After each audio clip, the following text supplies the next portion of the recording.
Guys, welcome back to a very special edition of Coliseum Forum. As you know, we usually broadcast on Thursday nights at 6 p.m., but I had the opportunity to talk to somebody that I have been a fan of since I was 9 years old, and thus here we are, Tuesday night, Austin St. John, the original, and as far as I'm concerned, only Red Ranger. How are you, sir? I'm good, man. It's great to be here. I'm excited to be heading out your guys' way tomorrow.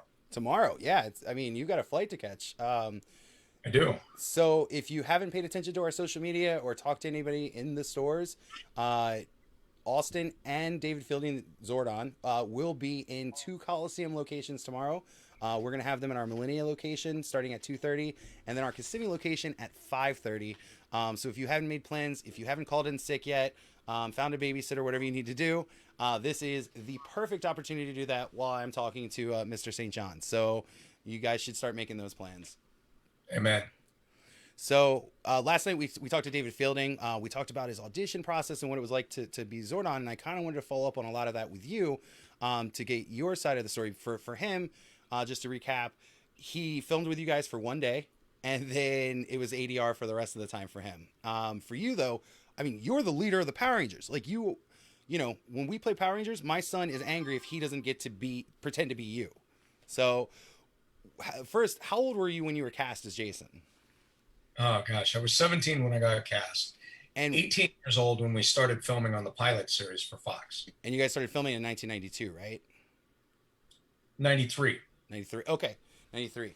And Yeah, then actually, they had me sign the contract when I was 17 years old, but post date the contract it was a week or two later until my 18th birthday because my parents were not with me and I didn't have any legal representation. oh wow, okay. Crazy. So how did you find was it like a casting call or like how did this even kind of get your attention? Well, so it was advertised. There was what was called a cattle call in the LA papers and all the surrounding Southern California super actor world papers. And I was teaching martial arts, and I met an acting coach, and we traded some information. Long story short, he said, "Come to my acting class." I said, "I don't want to be an actor. I don't like crowds. I'm not big on big public anything. I don't like cameras. I don't want anybody in my face." I was in high school. I was playing football. I was doing my thing, and but I didn't have a lot of money. Dad was a Marine. Mom wasn't working at the time, and my dad had a lot going on. And finally, he bet me $20 that I wouldn't be wasting my time if I went for this audition. 2 hours away, I was living in Whittier at the time. My uncle had died, so my dad inherited the house. And he said, "I'll bet you $20 you won't be wasting your time if you go to this audition." So I thought, "I'll take you $20. That's gas money for a week." I mean, gas at the time was 89 cents a gallon. Sure. That's gas money for a week. And baloney, I could drive to LA 2 hours from Whittier, depending on traffic. Probably not anymore, but then it was. And I'm good to go. Yeah, I'll take you $20. I went to LA. 5 auditions later, I was famous in 40 countries and 90 languages around the world.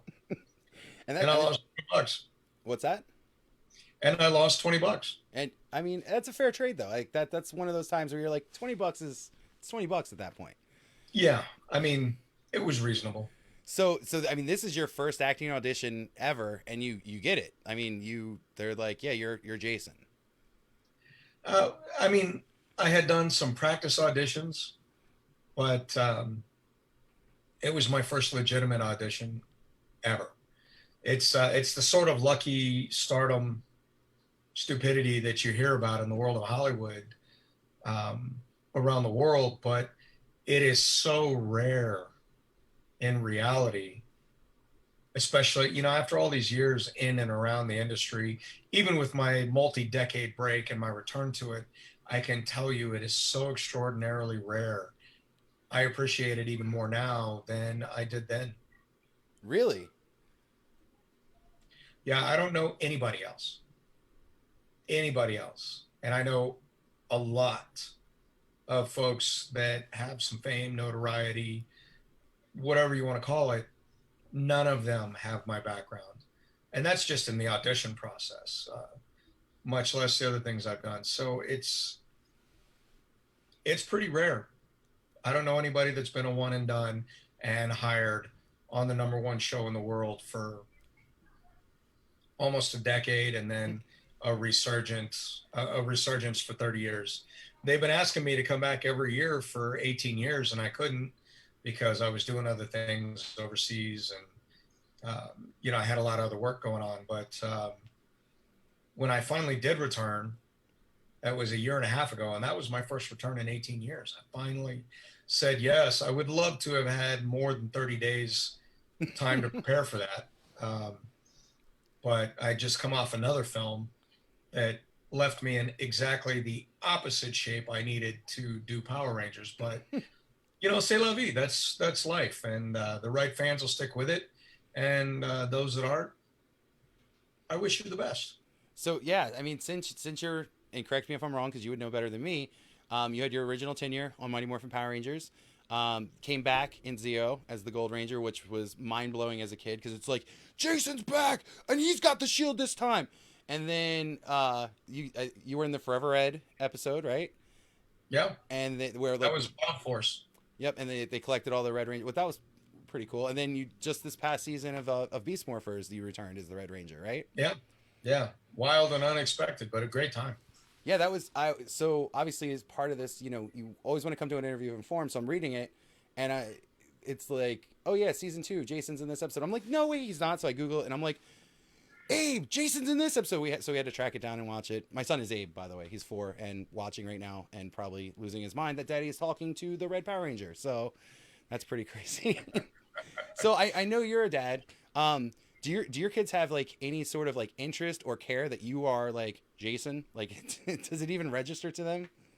Oh yeah, yeah. My oldest, I've caught him. I've come upstairs, and he's been sitting on his iPad talking with his buddy. Don't tell anybody, but my dad's famous. Look at this, and whispering, and I'm like, son, that's not how we talk about this. Your dad's a guy. Right. I was a medic. I was in the fire department. I've been overseas for the war. I'm just a guy who wore a suit. And he's like, yeah, I know, Dad, but everyone knows who you are. That is like, correct. Yeah. No, that's not really true. Everyone knows who Jesus is. Okay, fair. There are some folks that know who I am.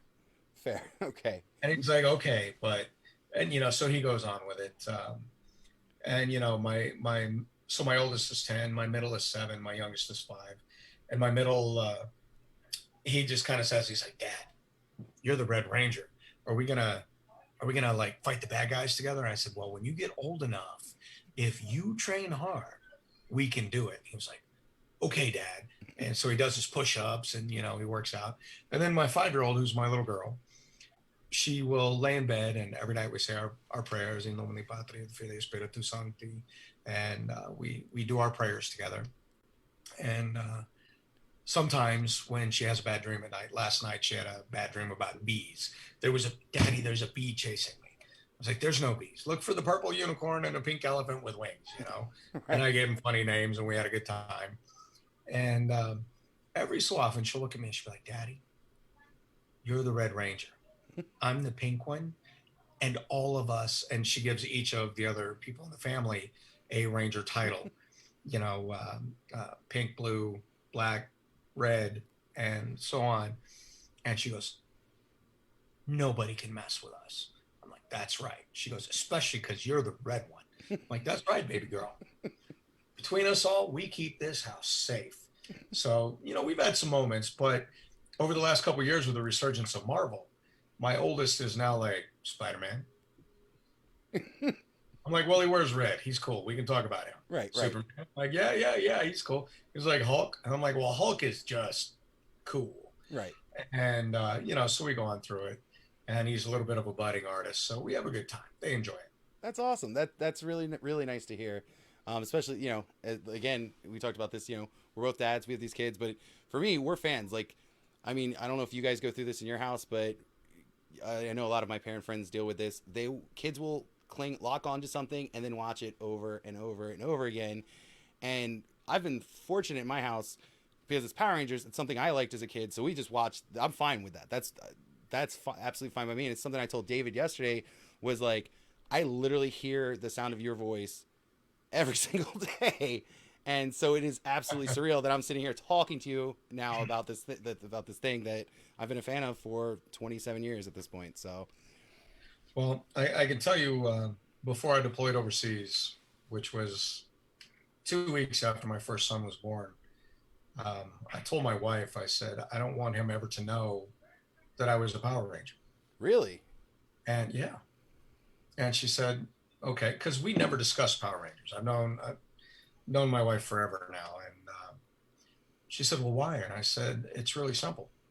I don't want to be his hero because I'm famous. I okay, want to be his hero because I'm a good dad. that's solid. That's good.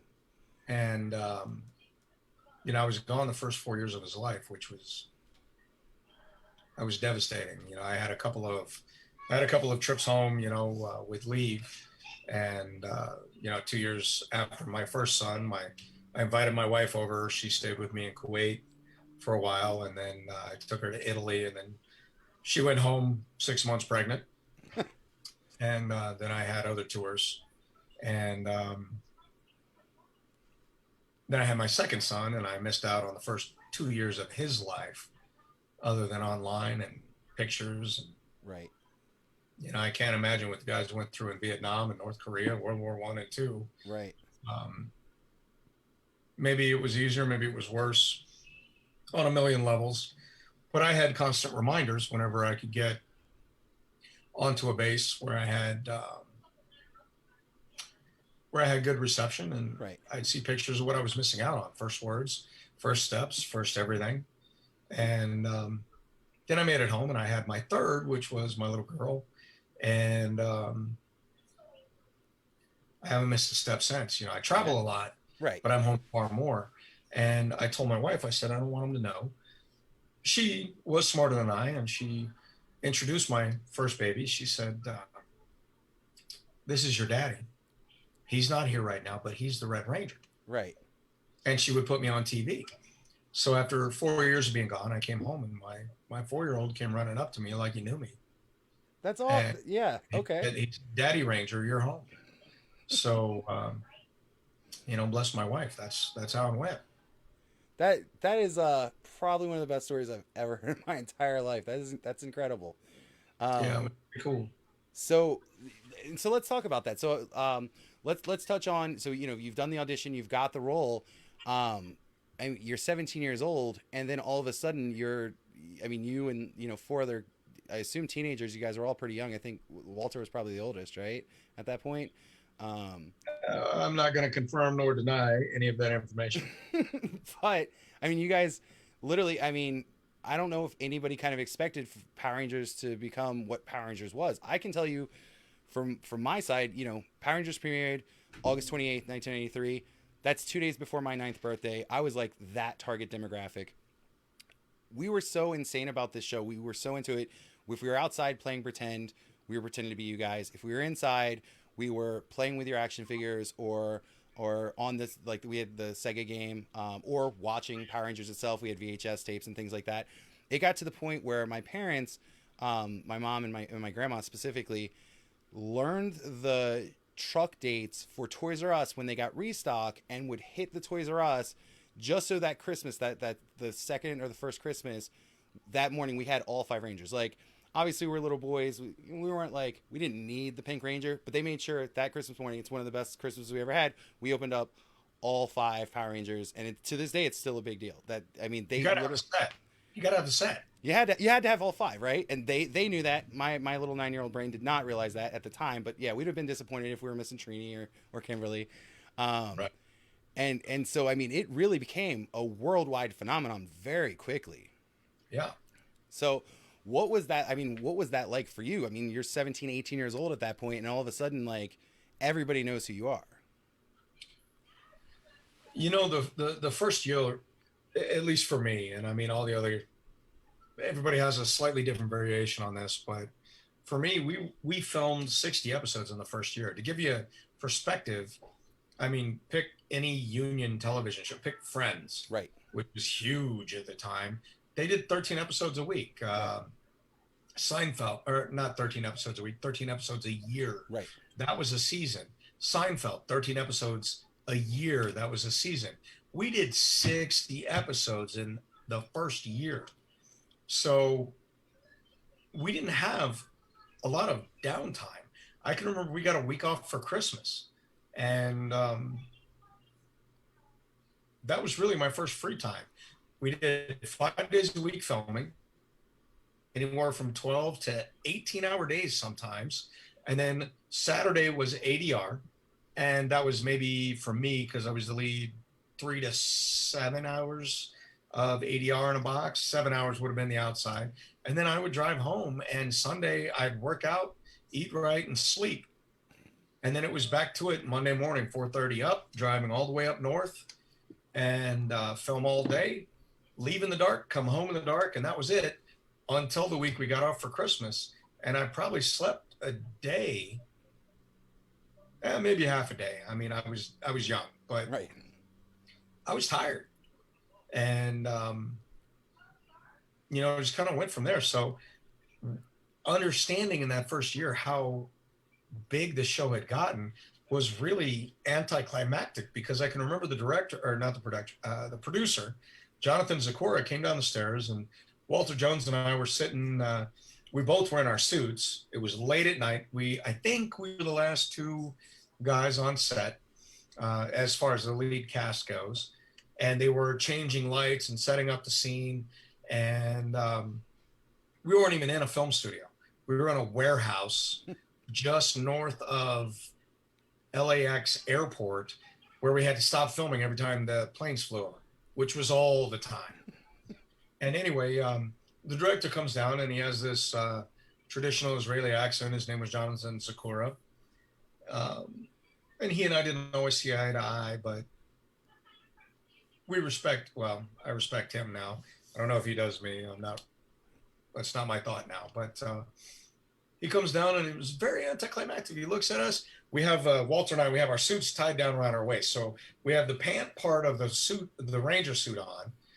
We have the neck piece on, and then we would take the tops off because it was hot, and peel them down around our waist because we were in great shape.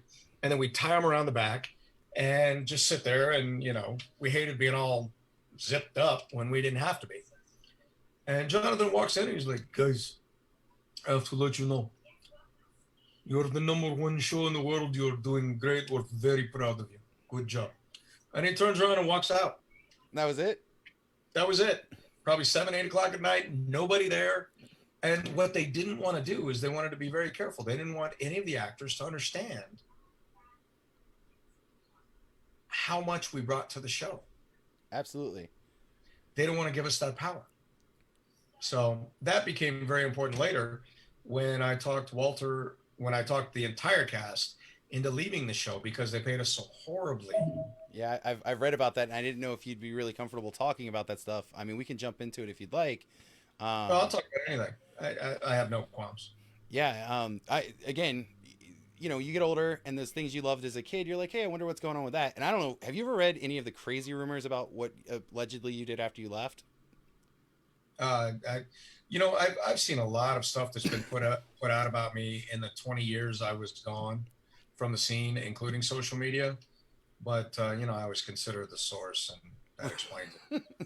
So, I think I was in college, and somebody was like, "You ever know what happened to the Red Power Ranger?" I'm like, "No, what happened to him?" And then he's like, "Oh, he's an adult film star now," and it's like, "What?" Oh, for gay porn. Yeah. I just heard you were in just porn. I just heard you were a porn guy, and so. Yeah. So I'm like, all right, I'm gonna go look. Yeah, that too. I gotta go find this. And no, it turns out, surprise, you're a paramedic in like DC or something at this point. Yeah. And then Somebody from there, did a terrible cut and paste job where they put my head from a fight scene on TV series on the body of this gay porn star named Brock. And I mean, I couldn't even take it serious. I laughed, and I was like, anybody that buys this is just a colossal idiot. But I would love to meet one of the colossal idiots. I mean, any of them. Sure. So let's talk about this a little bit, because I mean, you guys did get a really raw deal. You are the #1 show. I mean, any guy that's my age knows who every one of you guys are. It's just, you can't dispute that. Like, you are our heroes growing up. I mean, some guys will talk about, like, if they grew up in the 70s, like the Hulk TV show, right? Like Bruce Bigsby. That was their guy. But you get Yeah. to, if you're born in the mid to late 80s, like, you're our Bruce Bigsby. You are our guy. Like, you're our hero, right? Um, and correct me if I'm wrong on any of these details, because, like, I love this show so much. I've done a lot of research on you guys, but essentially, if I understand correctly, you guys didn't have any union or guild protections. You guys worked outside of the Actors It was Guild. Onion. It was owned by Haim Saban. We filmed in LA. He bought it from the Japanese show Yep. owners in the late 70s or 80s, tried to make it big in the 80s. The show failed miserably, tried again in the 90s. Yep. It succeeded massively Right. with the first five. And I know that David Yost tried out to be the Red Ranger, and that didn't work out. He went back, tried out as the Blue Ranger, smashing success. I know Jason Frank tried out to be the Red Ranger, failed miserably, and they hired him later to be the Green Ranger. And then later, when I made it clear that us being non-union, the cast and the crew, in front of and behind the camera, everybody, that was unacceptable. My paycheck, all of our paycheck, we were what was called favored nations, was $611.22 per week. At least based on what I claimed in taxes, that's what mine was. Right. And I told everybody, I said, this is wrong. The show made $1 billion with a B the first year. Yeah. And I'm not going to play this game. To hell with you guys. I said, let's all band together. Let's walk off the show and convince him. I didn't need to be a millionaire, but I wanted to be able to help my mom get dental care. I believed in standing up for what I believed was right. I couldn't help my mom get groceries. Right. I was living with Walter Jones, my co-star, and two stunt guys in a house in Glendale trying to save extra money. Right. Could I have lived alone? Sure. But I wanted to live with the others so I could save money. Right. And they wouldn't do it. And then at the end, they cut, Jason Frank, Amy, and Dave cut a side deal, probably through Frank, where after they all promised to walk with us and band together, it was only Walter Twee and I that had the balls to stand up for what was right. Right. And now the Frankendouche says to the world, you got to have thick skin if you're in Hollywood. Okay. Or you can have no standards. Sure. Absolutely. Choice is yours. So that's kind of how that went down. There's the story. And nobody has said that online but me. No, I mean, that's really kind of what I understood the story to be. I mean, it's more interesting to have your perspective on it. And so let's try to move on to something a little brighter. I mean, I didn't expect you to be so candid about that. But I mean, that is the story. And I think a lot of people. I don't hide it. I call it like I see it. When we're kids, it's amazing that after it all happened, one guy got promoted. His character as the Green Ranger got stronger, and then he got promoted to the White Ranger. And then they were like, "Oh, the film's coming up. You're going to film in Australia. You're the star of the film. You're not going to walk away." So, well, you don't understand me very well, and that's how the promotions rose, and that is why he became the leader. Well, as a kid, I got to be honest with you. And this is, first of all, Walter's like my little brother's hero. Like, that was the Black Ranger was his guy. That's who he wanted to be. So when you and Toy and Walter decided to leave, as a little kid, you're like, what? Why is this happening? Like, this isn't great. So let me ask you this: you leave the show, and then, what do you have a few years before you come back at Zio? What do you do with that time off? Wow, a lot. For a while, I was homeless, and I moved to Arizona in my Jeep. I took my Rottweiler. I had dropped out of high school to take the job on TV, much to my father's distress, naturally. He was a Marine Corps major. I mean, here are the rules. This is the book. And I was a bit of a delinquent. I could have done much better early in my life. But I was homeless for a bit. Then I went to college. I got my GED. Then I went to college. I got my bachelor's degree, my first bachelor's in sports science and health studies. Then I got my second degree in emergency medicine. Then I joined the fire department I was bartending my way through college at the time, bartending and waiting tables, teaching martial arts. I bounced, I did all kinds of crazy stuff. And I think, yeah, it was pretty much at the end of my second degree that I had been all over the DC area. I was on duty during 9/11 when the Pentagon was hit. I'd run a lot of calls. I'd gained a lot of experience, and I'd worked with some incredible medics, firefighters, police officers, nurses, doctors, PAs, all of the above, um, in the Loudoun County area, Springfield area. And after 9/11, I got a little pissed off about a few things. And it took some time to build. I ended up meeting some people in the government, DoD contract world, intelligence world, and put my information in. I had also gone through some tactical medical training with some SWAT teams and various other government entities, and learned a lot of things about how to be a shooter. I specialized in hand-to-hand combat. My father was a incredibly well-trained Marine. My mom was a cop, so I'd been around guns since I was a child, like my brother. So I knew how to shoot. I understood medicine. I was very good at the time. I'd gotten teaching credentials through an incredible university. And I ended up getting hired through some various government companies. And I went overseas and spent 4 years attached to Marine Corps, Army, Naval, Air Force operations, taking care of military personnel. And on post, we took care of everywhere or everyone on post. So didn't matter where you were from, foreign national like ourselves in Kuwait, which was one of my longest standing stations, actually the longest standing station. We took care of everyone. And of course, there was no SOFA agreement or status of forces agreement in Kuwait, but I also spent time before that in Afghanistan and Iraq, and there was a lot I did, and all the time in between then and my return in 2014 to Hollywood. So let me ask you this, because this is something I'm curious about. I mean, you're over there, you're doing amazing work. Obviously, that's important what you're over there doing. Are you ever triaging somebody and they just look at you and they're like, "Holy crap, that Jason!" Like, did you ever get recognized while you were over there, or was it ever a thing? Yeah, I think probably one of the stories that always comes to mind easiest was I was with a soldier. Soldier is synonymous with Army. Right. For those who don't know, a Marine is a Marine, airman's an airman, so on and so forth. Right.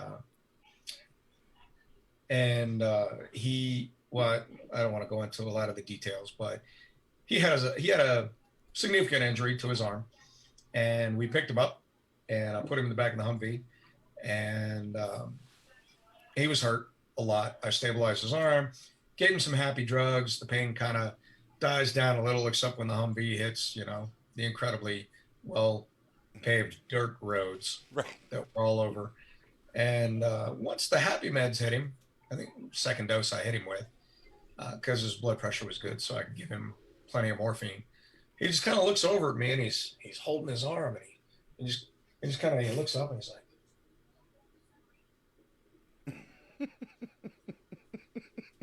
right. "Were you the?" And I was like, "Yeah." And he was just like, "Okay." And that was the whole conversation. And that's kind of how it went. So, but there were other conversations along those lines. I was definitely on posts with soldiers, Marines, airmen, naval personnel, even puddle jumpers on the Persian Gulf. A few times I ran into coasties who understood, and I did my best. There was times I shaved my head, times I grew out the Osama bin Laden beard. I mean, I changed all the time because my objective was not to be over there and be famous. My objective was to be over there and do my job. Right. That makes sense. Absolutely. So obviously, you leave Power Rangers not on the best of terms. But then, I mean, you do come back. I mean, you come back as the Gold Ranger. We talked about that a little bit ago. How, with that split maybe not being the best from the original series, but then coming back, how did you guys kind of repair that relationship? You know, so Haim Saban is the owner of the show, Right. and he's got a reputation, and not the one you read in the tabloids. He's got another reputation with anybody that's done business with. Shuki Levy was his right hand man, Right. and as I understand it now, they no longer are. Maybe that's not true. Um, Shuki reached out to me and he was like, "Hey, would you consider coming back and doing the second movie and maybe doing Gold Ranger role?" And I said, "Sure, pay me." And he says, "Well, this is what we're willing to pay." I said, "Okay, no thanks." And he came back with another offer and we talked a little bit.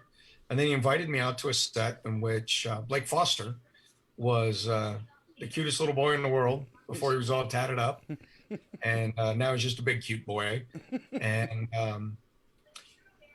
it was funny because, you know, he had his little bowl cut going on, a little Macaulay Culkin time. And I'm seeing him do this. It was a dog movie. I can never remember the name of it. I'm sure Blake could correct me on it, but I don't remember. And I'm sitting there talking with Shuki, and we're talking about the film and the upcoming series and what it would be like and what we're talking about. And Blake came up and he was incredibly enamored. And Shuki asked me before Blake come up, and he goes, "What do you think about this guy?" And I said, "Well, what do you mean?" He goes, "Well, what do you think about his martial arts?" I was like, "Oh, he's good. Like he's good." He goes, "Really?" I said, "Yeah." He says, "We're thinking about making him the Blue Ranger." At which point I'm going, Right. "A kid?" And he goes, "Yeah." He goes, "You think his martial arts is good enough?" And I said, "Yeah, yeah, I do." And so I remember having that conversation. And then I guess Amy Jo made it out to the same set that same day, because Blake remembers talking to her. I don't remember if she was there when I was or not. And we just kind of walked through what the film was going to be like. Right. And the 17 episodes I would do as the Gold Ranger. And that was kind of what it was. I told him I wanted to be a bad guy for the film. And that was really it. Because he offered me the Red Ranger role. He's like, do you want to be the Red Ranger? I said, no. No, I want to be evil. Okay. And that was the deal. So let me ask you this. For a lot of the Rangers, there's conventions like Ranger Stop, and I mean, you guys are really big on the convention circuit just because you guys have kind of touched so many people, especially my generation. I mean, I've said it a few times. You guys are like our heroes, right? And a lot of these guys jumped into the convention scene pretty early on. For you, I mean, I don't want to say you're like a late arrival, but it's more of a recent thing for you, kind of doing the circuit, right? Yeah. Do you, of your castmates, do you still kind of keep in touch with anybody? Yeah.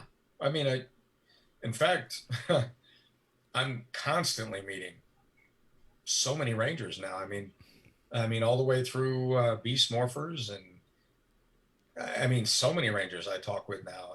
In fact, if anything, I've expanded a lot of Ranger contacts, and that's been great. It's been great. So many guys I never filmed with, a lot of guys I only filmed with once.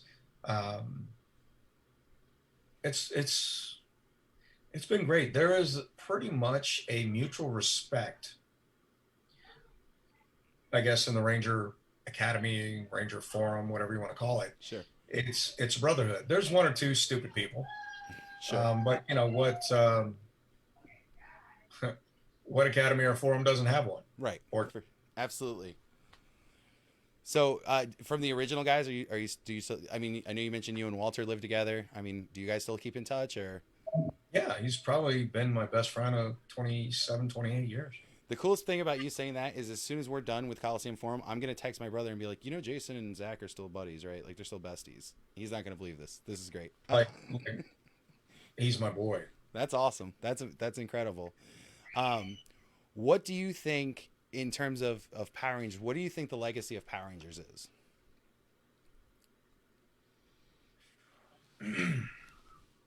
In a word, immeasurable. I mean, in 40 countries and 90 languages. If you ask the producers, they'll give you all this feel good, but their end game is to produce TV that sells toys. because toys is the lifeblood. They lose money on every episode they film because they make money on the toys more than they lose. It's profitable. For the cast, I think it's very different. And I don't just mean my cast. I mean any cast. And I mean, I know Yuta and the guys from the original 70s series in Japan. And I think their experience has been a bit different than mine. Right. I'm the first Red Ranger outside of Japan, but I'm number 26 Oh. in direct lineage of Yuta. Right. And I had that conversation with him. And I have no problem admitting that. I mean, those are the facts. Right.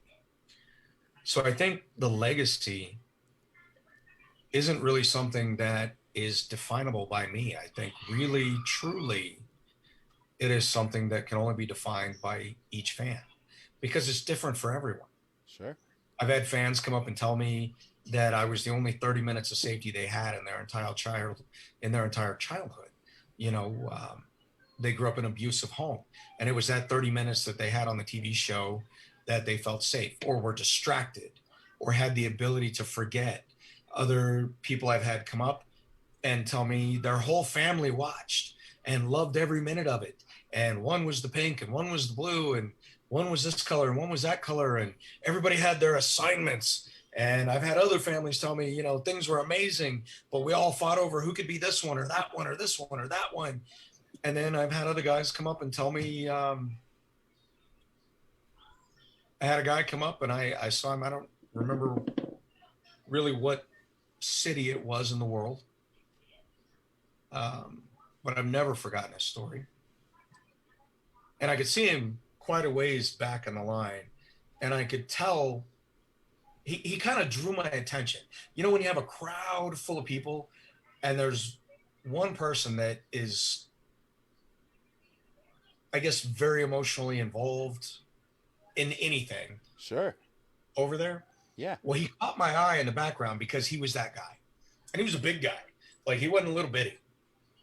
And so I'm talking with people and I'm going through things and the line is long. But my eye keeps coming back to him. And I'm like, oh boy, this is whatever this is going to be intense. And he gets up to me finally at the table. And I can see, you know, his eyes are misty. And I don't remember exactly how he started, but the story was along these lines in that, you know, I was 4 years old and my dad and I, we watched Power Rangers. He introduced me to Power Rangers and we watched it together, and it was something that was super special to me. And it was the greatest time of father-son, I guess, love experience that we had. I don't remember the word specifically. And he said, and it was incredibly special to us. And he said to me, and he looked me in the eye, and there was no doubt, there was no fear of the statement. And this is something I find rare in the eyes of men today, is the ability to maintain eye focus and say your piece. Let the results be damned. Be honest. Sure. And he looked at me, unabashed, no shame, and he said, my dad and I, we fell in love with you. And I didn't know what to say. And he hadn't really dropped the bomb yet, but already, you know, you can hear what someone says and then you can get overrun with their emotion. You know what I mean? Right. When they're just laying it on, you don't know what it's going to be, but you know it's coming. That was this moment. And I'm listening and I said, well, thank you. He goes, you were our hero. He goes, and we loved you because you were brave. Jason was brave. Didn't matter what happened. Jason was brave, and he was always calm, and he was humble, and he was the character that never had this ego, look at me. You were always the brave one. And at this point, I'm just listening. He goes, and then my dad died. He goes, I was devastated. my dad, before he died, got me this Red Ranger doll. And not long after he died, I was at the funeral and I had the doll that my daddy got me. And it was my turn to go up to the coffin. And I put your Red Ranger doll on his pillow next to his head because I wanted him to be brave like Jason when he went to heaven. It's mind-blowing. And he's not one of those. His story, it's not the first time. I've heard so many other variations of that. From loving families and homes like his to abused homes and lost children and families of so many degrees of separation or closeness in countless religions and countries and states. There's really no way to quantify that. So when you ask me what the legacy is, I think it's up to each and every little kid and their heart to decide what our legacy is based on their experience and why I or Kimberly or Trini or Zach or Billy or Ernie at the juice bar, whoever, Zordon, and I think it's up to them to decide. I really do. I just know that I'm grateful to be along for whatever portion of the ride I can be. That might be one of my favorite answers to any question I've ever asked on Coliseum Forum. So here's the thing: you're coming to see us tomorrow. Yeah, man. Let's follow up that very emotional note by doing a commercial. You will be in Coliseum Millennia and Coliseum Kissimmee tomorrow. Looks like you're going to be there from 2 to 4:30 at our Millennia location, and then you're going to come visit us at Millennia or Kissimmee from 5:30 to 8. Thursday, you guys are hitting up Acme Superstore out in Longwood. After that, you guys are going to be at Nowhere Toys on Friday. Saturday, you're going to be at Past, Present, and Future. There are 2 locations down near Miami. And then you're going to finish your tour here in Florida at Emerald City. So you guys have a pretty full docket ahead of you coming up Yeah, this I'm week. kind of exhausted just even talking. Well, Like, wait, where are we going? Who's driving? How are we getting there? Sounds cool. Fair enough. Well, here's the thing. I know you've got a flight tomorrow, and then you've got to come in meet some very excited Ranger fans here down in Florida. Listen, I don't know if I'll ever get an opportunity like this again. This is something I've wanted to do since I was a little kid. And also, my son doesn't actually have a Power Ranger for a dad, but this is probably the closest he's going to get. Any chance we could, morph together? I know it's a first date and everything, but can we go ahead and just morph together? Well, you got to drive it like you stole it. Like you gotta... I'm leaning into this. I've been practicing for 27 years. This is my moment. Yeah, Let's do it. All right. I mean, Red Ranger calls it out. Okay, so I'll start, and then I'll call my Zord, and then you. Yep, that's exactly how we're gonna do it. All right, are you ready? Yeah, born ready. 27 years been waiting for this moment. All right, on 3. 1, 2, 3. It's Morphin time! Velociraptor! Tyrannosaurus! Can't believe that just happened. I'm going to go ahead and clip that segment out and probably watch it 4,000 times. Anytime my kids be in bed, I'll be like, did you see? You know who I know? I'm basically a Power Ranger at this point, son. Were we hanging? No, I was there. Yeah. I don't remember you being there. We were there. You weren't there. You were at home. I think it was actually past bedtime at that point. It was grown-up time. So. Yeah, you were sleeping. We were moving. That's right. We got to do that. Well, when you do it, tag it. Send me the copy. Absolutely. Austin, you are without a doubt the coolest. Thank you so much for doing this. I look forward to meeting you and David tomorrow, actually in person. I will see you in Millennia, and then obviously Kissimmee as well for the first part of your Florida tour. Thank you so much for agreeing to do this. And if you want to do this again in the future, yeah, anytime, please stop by Coliseum Forum. Dude, anytime you're ready, hit up Zach, and we'll make it happen. Excellent. Again, thank you so much. God bless.